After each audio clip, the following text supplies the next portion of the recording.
Welcome back our channel. ಹೇಗಿದ್ದಾರೆ ಎಲ್ಲರೂ?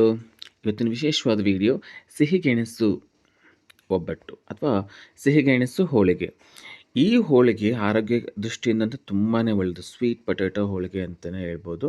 ಕ್ಯಾನ್ಸರ್ಗೆ ಅಥವಾ ನಿದ್ದೆ ಬರದೇ ಇದ್ದರೆ ಮೆಮೊರಿಗೆ ಅದು ಇನ್ನೂ ತುಂಬಾ ಆಯುರ್ವೇದಿಕ ಗುಣಗಳು, ನಮಗೆ ಎಷ್ಟೋ ಆರೋಗ್ಯ ದೃಷ್ಟಿಯಿಂದ ಒಳ್ಳೆಯ ಗುಣಗಳು ತನ್ನಲ್ಲಿ ಇಟ್ಕೊಂಡಿದೆ.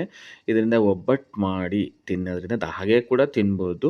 ನೋಡಿ, 2 ಗೆಣಸು ತೊಗೊಂಡು ನಾವಿಲ್ಲಿ ಡೈರೆಕ್ಟಾಗಿ ಕುಕ್ಕರ್ಗೆ ಹಾಕಿ ನಿಮಗೆ ತುಂಬ ಸ್ಮೂತಾಗಿ ಕೈಯಿಂದನೇ ಸ್ಮ್ಯಾಶ್ ಮಾಡೋ ಥರ ಇದ್ದರೆ ನೀವು 2 ವಿಸಿಲ್ ಹಾಕ್ಸ್ಬೋದು ಕುಕ್ಕರಲ್ಲಿ. ನೀವು ಇಲ್ಲ ನಾವು ತುರಿದು ಆಮೇಲೆ ಮಿಕ್ಸಿ ಮಾಡ್ತೀವಿ ಅನ್ನೋದಾದರೆ 1 ವಿಸಿಲ್ ಹಾಕ್ಸಿದ್ರೆ ಸಾಕು. ಮೊದಲಿಗೆ ನಾವು ಮೈದಾ ಹಿಟ್ಟು ಕಲಿಸ್ಕೊಂಬಿಡೋಣ ಒಬ್ಬಟ್ಟಿಗೆ. 2 ಬೌಲ್ ಇಲ್ಲಿ ಮೈದಾ ಹಿಟ್ಟು ತೊಗೊಂಡು 3/4 ಬೌಲ್ ಚಿರೋಟಿ ರವೆ ತೊಗೋತಿದ್ದು. ಒಂದು ಸ್ವಲ್ಪ ಉಪ್ಪು, ಸ್ವಲ್ಪ ಅರಿಶಿನ ಹಾಕಿ 1 ಅಥವಾ 2 ಟೇಬಲ್ ಸ್ಪೂನ್ ಆಯಿಲ್ ಹಾಕಿ ಸ್ವಲ್ಪ ಸ್ವಲ್ಪ ನೀರು ಹಾಕಿ ಚಪಾತಿ ಹದದ್ಗಿಂತ ಸ್ಮೂತಾಗೆ ಕಲಿಸ್ತಾ ಬನ್ನಿ. ಜೀರ್ಣಕ್ರಿಯೆ ಆಗದೇ ಇದ್ದರೆ ನೀವು ಗೆಣಸು ತಿನ್ನೋದು ಎಷ್ಟೋ ಉತ್ತಮ. ಗೆಣಸು ತಿಂದರೆ ತುಂಬ ಮೈನೋವು ಬರುತ್ತೆ ಅನ್ನೋ ಹಳ್ಳಿ ಕಡೆ ಕಲ್ಪನೆ ಇದೆ. ಅದು ನಿಜವಾಗ್ಲೂ ತಪ್ಪು ಕಲ್ಪನೆ. ಗೆಣಸು ತಿನ್ನೋದ್ರಿಂದ ಆರೋಗ್ಯಕ್ಕೆ ತುಂಬಾ ಒಳ್ಳೆಯದು. ಅಸ್ತಮ ಇರೋರು ಅಥವಾ ಗಂಟಲು ನೋವು ಇರೋರು ಮಂತ್ಲಿ 1 ಸರಿ ಆದರೂ ತಿಂದರೆ ತುಂಬಾ ಒಳ್ಳೆಯದು. ನೋಡಿ, ಈ ಥರ ಮೈದಾ ಹಿಟ್ಟು ಸ್ಮೂತಾಗಿ ಕಲಸಿ ಒಂದು 10 ನಿಮಿಷ ಪಕ್ಕಕ್ಕಿಡಿ. ಆ ಗ್ಯಾಪಲ್ಲಿ ಕುಕ್ಕರ್ ಕೂಗಿದೆ ಅಲ್ವಾ, ಆಲ್ರೆಡಿ ವಿಸಿಲ್ ಹಾಕಿದೆ ಅಲ್ವಾ.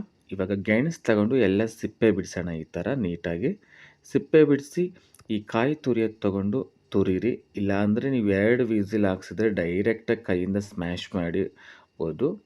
ಈ ಥರ ತುರ್ಕೊಳ್ಳಿ.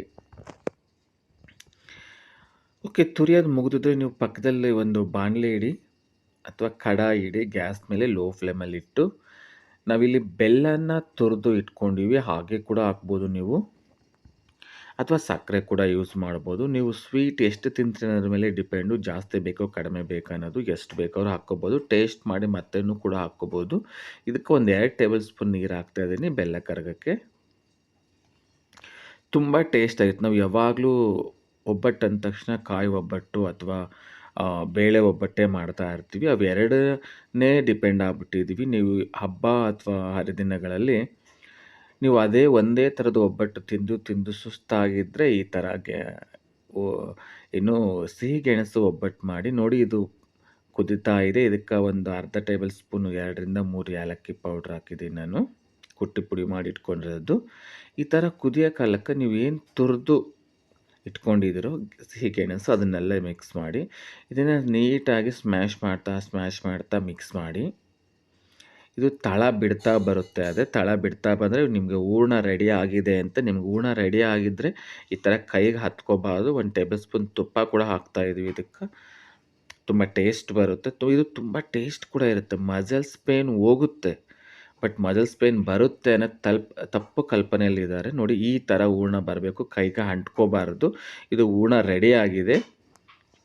ಈ ಹೂರ್ಣನ ನಿಮ್ಗೆ ಎಷ್ಟು ಒಬ್ಬಟ್ಟು ಬೇಕು ಅಥವಾ ಎಷ್ಟು ದೊಡ್ಡದು ಬೇಕು, ಸೈಜು ಚಿಕ್ಕದು ಬೇಕು, ಅದನ್ನು ಉಂಡೆ ಮಾಡಿ ಇಟ್ಕೊಳ್ಳೋಣ ಸೈಡ್ಗೆ.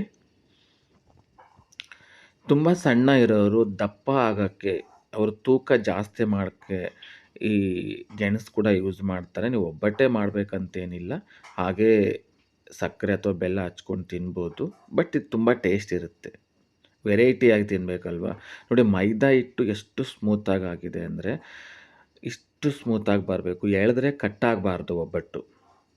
ಅದಕ್ಕೆ ನಾನು ಆವಾಗ ಹೇಳಿದೆ, ಈ ಥರ ಕಲಿಸಿ ಸ್ಮೂತಾಗಿ ಕಲಿಸಿ ಒಂದು 10 ನಿಮಿಷ ಪಕ್ಕಕ್ಕಿಡಿ ಅಂತ. ಒಬ್ಬಟ್ಟು ತುಂಬ ಜನ ಮಾಡೋಕ್ಕೆ ಕಷ್ಟಪಡ್ತಿದ್ದಾರೆ. ಅಷ್ಟು ಕಷ್ಟ ಏನಿಲ್ಲ ರೀ, ಬ್ರಹ್ಮವಿದ್ಯೆ ಏನಿಲ್ಲ ಇದರಲ್ಲಿ, ಈಸಿಯಾಗೇ ಮಾಡ್ಬೋದು. ನೋಡಿ, ಒಬ್ಬಟ್ಟು ಬದಲು ಪಾಯಸಕ್ಕೆ ಹೋಗ್ತಾ ಇದೀವಿ ಅಲ್ವಾ, ಒಬ್ಬಟ್ಟು ಬಿಡು ಎಷ್ಟು ಕಷ್ಟ ಅಂತ. ಎಷ್ಟೊಂದು ಈಸಿ ಇದೆ ಅಂದರೆ ಇದು ಸಿಹಿಗೆಣಸು ಒಬ್ಬಟ್ಟು. ಆರೋಗ್ಯಕ್ಕೂ ಒಳ್ಳೆಯದು. ನೀವು ಒಂದ್ಸರಿ ಟ್ರೈ ಮಾಡ್ತೀರಾ ಅಂದ್ಕೊಂಡಿದ್ದೀನಿ ನೋಡಿದ ಮೇಲೆ. ತುಂಬಾ ಟೇಸ್ಟ್ ಕೂಡ ಇರುತ್ತೆ. ನಿಮಗೆ ಯಾರಾದರೂ ನೆಂಟರು ಬಂದರೆ ಸ್ಪೆಷಲಾಗಿ ಮಾಡ್ಬೋದು.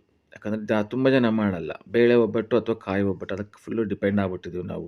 ಒಬ್ಬಟ್ಟು ಅಂದ ತಕ್ಷಣ ಅದೇ ಒಬ್ಬಟ್ಟು, ಬೇರೆ ಯಾವುದಿಲ್ಲ. ನೋಡಿ, ಈ ಥರ ಕೈಯಿಂದ ಎಳೆದ್ರೂ ಬರಬೇಕು, ಅಷ್ಟು ಸ್ಮೂತಾಗಿ ನೀವು ಹಿಟ್ಟು ಕಲಿಸ್ಬೇಕು.